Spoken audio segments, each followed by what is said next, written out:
خواجہ شمس الدین سیالوی جیسی ہستی ہوں اور جن کے مرید حضرت خواجہ غلام فرید صاحب کوٹ مٹھن شریف والی سرکار جیسی ہستیاں ہوں تو خواجہ اس کو کہلانا حق بنتا ہے کہ جس کے در کے ٹکڑے کھائے ہوئے نسبت در نسبت جو ایک پورا شجرہ ہے وہ سارے کو خواجہ بنا دے.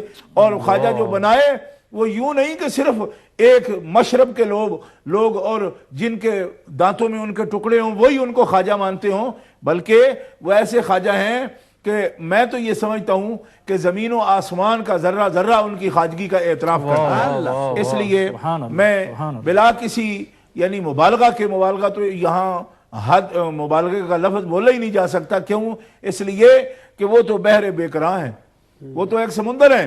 یہاں کیا مبالغے کی بات کریں؟ یہاں تو میں یہ سمجھتا ہوں کہ بول کے ہم تھک بھی جائیں تو ان کی زندگی کا ایک گوشہ بھی ہم مکمل طور پر بیان نہیں کر سکتے.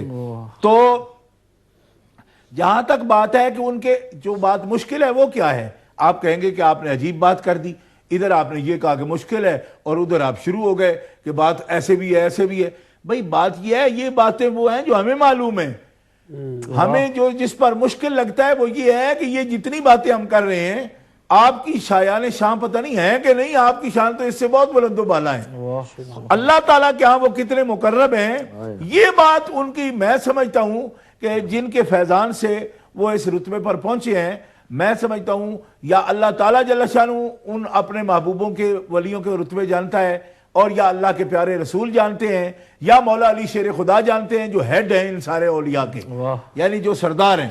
وہ سردار جانتا ہوتا ہے، جیسے مالی جانتا ہے نا کہ بوٹا پتا پھول مالی کو خبر ہوتی ہے کہ کون سا پتا بیمار ہے کون سا پتا تندرست ہے. یعنی ایک باغ میں 100 بوٹا ہو، مالی کو ایک ایک رگ سے واقفیت ہوتی ہے ایک ایک درخت کی. مولا کائنات اس باغ کے مالی ہیں، آپ کو پتا ہے یقیناً، میرا ایمان ہے اس بات پر. مولا جانتے ہیں، علی مرتضیٰ شیر خدا کرم اللہ تعالیٰ وجہ الکریم جانتے ہیں کہ یہ کس درجے کے، یا پھر مولا کے بھی جو مولا ہیں حضرت سرکار دو عالم ہماری جانوں کے مالک اللہ کے پیارے محبوب صلی اللہ علیہ وسلم، وہ ان کے مرتبے جانتے ہیں. اور پھر اللہ احکم الحاکمین جل وعلا حی و قیوم تو جانتے ہی ہے عالم ازلی کہ اس نے ان محبوبوں کو کتنے رتبے دیے.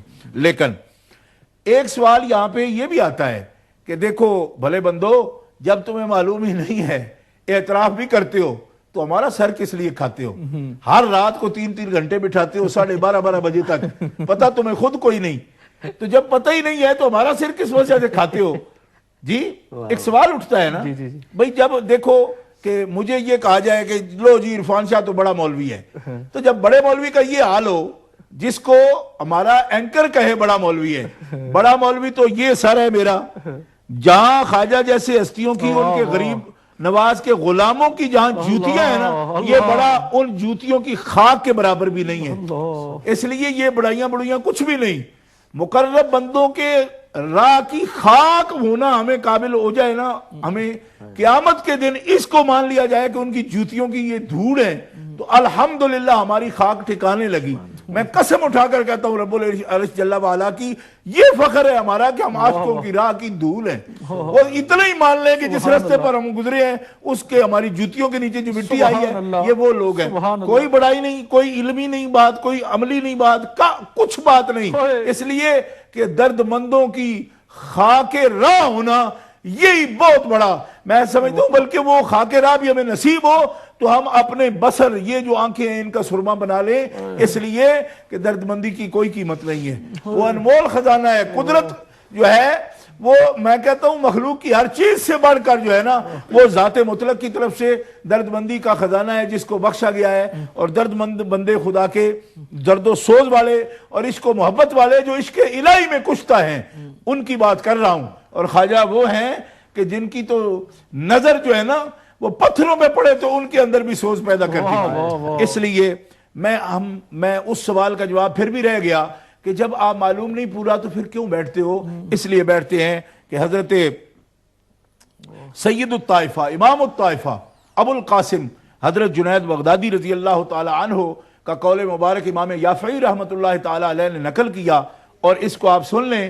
میں حقیقت حال میری یہی ہے، میں یہی آپ کے سامنے عرض کرتا ہوں کہ حضرت جنید بغدادی سرکار کا جو قول مبارک ہے، یہ سید الطائفہ ہیں، آپ جانتے ہیں یہ ابو بکر شبلی کے بھی پیر ہیں.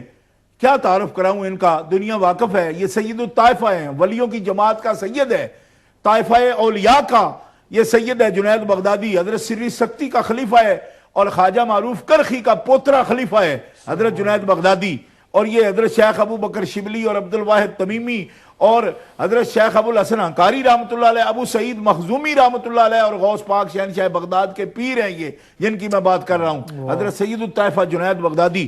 سرکار فرماتے ہیں الحکایات جند من جنود اللہ تعالی، یہ امام یافی رحمۃ اللہ علیہ اپنی کتاب مبارک میں قول مبارک نقل کر رہے ہیں سید الطائفہ کا۔ یہ ہے اس سوال کا جواب کہ جب معلوم نہیں تو کیا کرتے ہو، جتنا معلوم ہے وہ بیان کرنا، حکایت کرنا، بیان کرنا اس کو لوگوں کے سامنے۔ فرماتے ہیں حضرت سرکار فرماتے ہیں کہ اس کے ساتھ کیا ہوتا ہے، حکایت کرنا، بزرگان دین کے واقعات کو بیان کرنا، اولیاء کاملین کے واقعات کو بیان کرنا۔ سرکار جنید بغدادی فرماتے ہیں کہ اس کے ساتھ اللہ تبارک و تعالی عاشقوں ماننے والوں کے مردہ قلوب کو زندہ کر دیتا ہے، مردہ قلوب کو زندہ کرتا ہے۔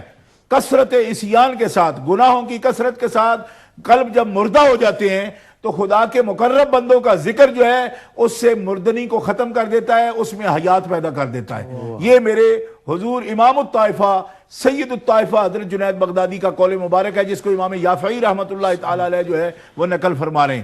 تو یہ جو کوشش ہم کرتے ہیں، یہ جو ہم کوشش کر رہے ہیں، یہ ہے مردہ دلوں کو زندہ کرنے کے لیے۔ اور یہ بات کس نے کہی؟ یہ ہمارے امہ چینل کی جو پالیسی ساز ادارہ ہے اس نے نہیں کہی، یہ حضرت جنید بغدادی نے فرمائی ہے، غوث سرکار کے پیر نے کہی ہے۔ اچھا، اور پھر دلیل کے بغیر نہیں کہی۔ لطف کی بات ہے شہزاد میاں، یہ بات دلیل کے بغیر نہیں کہی۔ کسی نے پوچھا جناب یہ کیسے ہو سکتا ہے؟ آپ اللہ کی بات کرو کہ اللہ کے ذکر سے مردہ دل زندے ہوتے ہیں، جند من جنود اللہ سے کہتے ہوتے ہیں کہ اللہ کے لشکروں کا ذکر کرنے سے، اللہ کے ولیوں کا ذکر کرنے سے دل زندہ ہوتے ہیں، یہ کیسے آپ نے کہہ دیا؟ اللہ کا بندے کا دل زندہ ہوتا ہے، اللہ کا ذکر کرنے سے ہو سکتا ہے، ولی کا ذکر کرنے سے کیسے ہو سکتا ہے؟ یہ سوال خارجیوں کی طرف سے بھی اٹھتا ہے، وہ بھی کہتے ہیں یہ تو مشرک لوگ ہیں، ہر وقت غیر اللہ کا ذکر کرتے رہتے ہیں، بندوں کا ذکر کرتے رہتے ہیں۔ میں نے کہا میں آپ سے الجھنا نہیں چاہتا، اس لیے کہ آپ تو اللہ کا ذکر بھی نہیں کرتے ہو۔ جتنی خارجیوں کی مسجدیں ہیں اس میں کبھی اللہ کا ذکر بھی نہیں ہوا۔ اللہ کا ذکر بئی مانا کہ کبھی نام پکارتے ہوں، کہتے ہیں نماز پڑھتے ہیں یہی ذکر ہے۔ میں کہا جو للہ الاسماء الحسنی فادعوہ ہاں میں ذکر ہے، وہ صرف قرآن کا ذکر ہے، نماز کا ذکر ہے، وہ اس میں تو اسماء الحسنی کا نام ہے کہ اللہ کے نام پکارو۔ کب نام پکارتے ہو؟ جو حلقہ ذکر میں بیٹھے تم تو اس کو بھی مشرک کہتے ہو، اور بندگان خدا تمہیں تو پتہ نہیں، قبر میں جاؤ گے تو شاید قبر کی مٹی ہی تمہیں مطمئن کر سکے، پیٹ تمہارا بھرا جائے، ورنہ پتہ نہیں کس قسم کی ڈیمانڈ ہے تمہاری اور کیا کیا دلیلیں مانگتے ہو، کہتے ہو۔ تو قرآن کہہ رہا ہے۔ حضرت سید الطائفہ سے شاگرد نے جس نے یہ سنا نا، تو انہوں نے کہا حضور جنید بغدادی سرکار یہ آپ کی بات کو ہم بلا دلیلی تسلیم کر لیں کہ ان کے ذکر سے مردہ دل زندے ہوتے ہیں؟ آپ نے فرمایا نا، دلیل میں قرآن سے دوں گا۔ ولی اللہ بھی وہ ہوتا ہے جو دلیل نہ دے قرآن سے۔ فرمایا تو قرآن میں اس کی دلیل پڑھ جی۔ اللہ تعالیٰ فرماتا ہے کُلًّا نَقُصُّ عَلَيْكَ مِنْ أَنبَاءِ الرُّسُلِ مَا نُثَبِّتُ بِهِ فُؤَادَكَ۔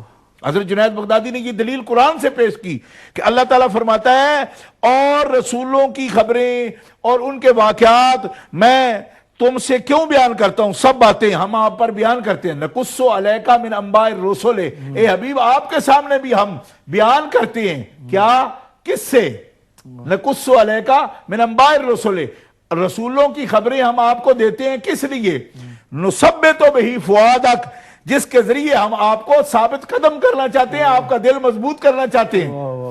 تو حضرت جنید بغدادی فرماتے ہیں کہ بندو، خدا کے بندو، جب ہمارے رسول پاک کا قلب رسولوں کی خبریں سن کے مضبوط ہوتا ہے تو رسول اللہ کے ولیوں کی خبریں سن کے ہمارے دل کیوں نہیں مضبوط ہو جاتے اور ہمارے ایمان کیوں نہیں مضبوط ہو جاتے؟ واہ کیا کہنے، اللہ اکبر۔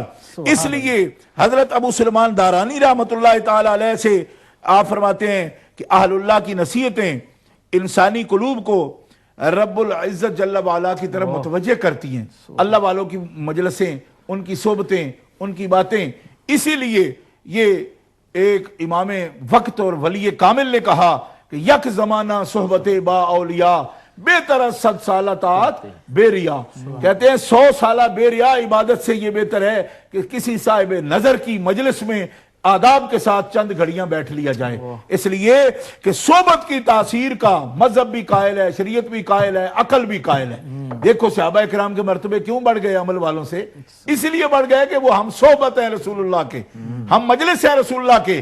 تو ایک صحبت نے ان کو کس مقام پر پہنچا دیا کہ آج زمانے کے غوث ہوں، کتب ہوں، ابدال ہوں، اوتاد ہوں، سارے جمع بھی ہو جائیں، ایک صحابی کی شان کو نہیں پہنچ سکتے صرف حضور کی مجلس کی وجہ سے. اس لیے مجلس کی تاثیر، مجلس کی جو تاثیر ہے، نیکوں کی مجلس کی بھی تاثیر ہے، بدوں کی مجلس کی بھی تاثیر ہے. اور پھر صوفیاء کرام فرماتے ہیں کہ جہاں پہ اللہ کے ولیوں کی مجلس ہوتی ہے ان کا ذکر ہوتا ہے، ان کا ذکر ہوتا ہے. یہ ضروری نہیں کہ اس میں مجلس میں ولی بیٹھا ہو، ولی کا ذکر ہو. جی تو کیا ہوتا ہے؟ اس طرح حضرت شیخ سلمان دارانی رحمت اللہ تعالی علیہ فرماتے ہیں